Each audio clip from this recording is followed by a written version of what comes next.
দুটি আঞ্চলিক ও একটি বিশ্বশক্তি বাংলাদেশের রাজনীতিতে প্রভাব বিস্তারের চেষ্টা চালাচ্ছে বলে মন্তব্য করেছেন বিএনপি স্থায়ী কমিটির সদস্য সালাউদ্দিন আহমেদ। আর অন্তর্বর্তী সরকারের ক্রীড়া উপদেষ্টা আসিফ মাহমুদ সজীব ভূঁইয়া বলেছেন, সাংস্কৃতিক স্বাধীনতা, মানবিক মর্যাদা, গণতন্ত্র ও সার্বভৌমত্ব রক্ষার সংগ্রামে আবরার ফাহাদের লড়াই ফ্যাসিবাদ বিরোধী আন্দোলনে অনুপ্রেরণা জুগিয়েছে। আবরার ফাহাদের ৬ষ্ঠ মৃত্যুবার্ষিকীতে ঢাকা বিশ্ববিদ্যালয় এলাকায় আয়োজিত পৃথক অনুষ্ঠানে তারা এসব কথা বলেন। আরও জানাচ্ছেন সালাউদ্দিন কাদের। ৭ অক্টোবর শহীদ আবরার ফাহাদের ৬ষ্ঠ মৃত্যুবার্ষিকী। ভারত বাংলাদেশ পানি বন্টন চুক্তি নিয়ে সমালোচনামূলক ফেসবুক স্ট্যাটাস দেয় ২০১৯ সালের এই দিনে বুয়েট ছাত্রলীগের নেতাকর্মীরা নির্মমভাবে পিটিয়ে হত্যা করে এই মেধাবী শিক্ষার্থীকে। ৬ বছর পেরিয়ে গেলেও দেশের মানুষের মনে আজও দগদগে সে ক্ষত।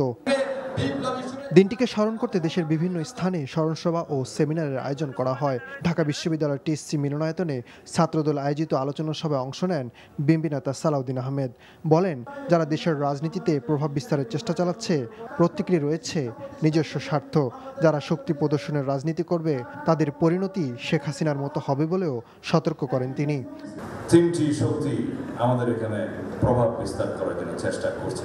দুটি আঞ্চলিক শক্তি, পরাশক্তিও বটে তারা, এবং একটি বিশ্বমূলক।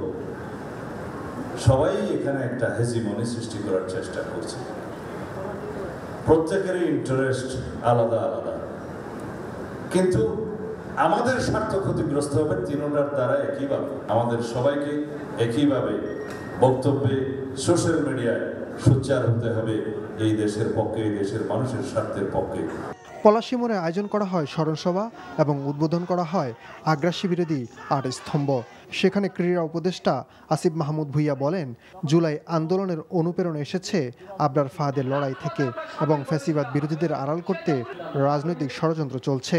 ফ্যাসিবাদ এস্টাবলিশমেন্ট আছে সিভিল সোসাইটিতে এবং মিডিয়াতে আছে, তাদের নানা রকম বাধার, তাদের নানা রকম রিপোর্টের মুখে আমরা পড়ি। গণঅভ্যুত্থান এবং ফ্যাসিবাদ বিরোধী লড়াইয়ের নায়কদেরকে আড়াল করে রাখার এক ধরনের রাজনৈতিক ষড়যন্ত্র। অনুষ্ঠানে বক্তারা দিনটিকে আবরার ফাহাদ দিবস ঘোষণা এবং ঘাতকদের ফাঁসির রায় দ্রুত কার্যকরের দাবি জানান। এদিকে সকালে ঢাকা বিশ্ববিদ্যালয় এক সেমিনারে আমার দেশের সম্পাদক মাহমুদুর রহমান বলেন, শহীদ আবরার ফাহাদের চেতনা যতদিন বেঁচে থাকবে, ততদিন ভারতের আধিপত্যবাদ সফল হবে না। ভারতীয় আধিপত্যবাদের বিরুদ্ধে লড়াই করবার জন্য আমাদের একটা রক্ত মাংসের মানুষের প্রয়োজন ছিল।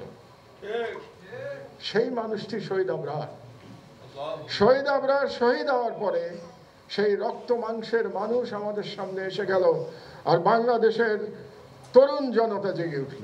নিরাপদ ক্যাম্পাস, মুক্ত চিন্তা এবং রাষ্ট্রের সার্বভৌমত্ব রক্ষার প্রতীক আবরার ফাহাদ প্রতিটি প্রজন্মের হৃদয়ে বেঁচে থাকবেন বলে মন্তব্য করেন বক্তারা।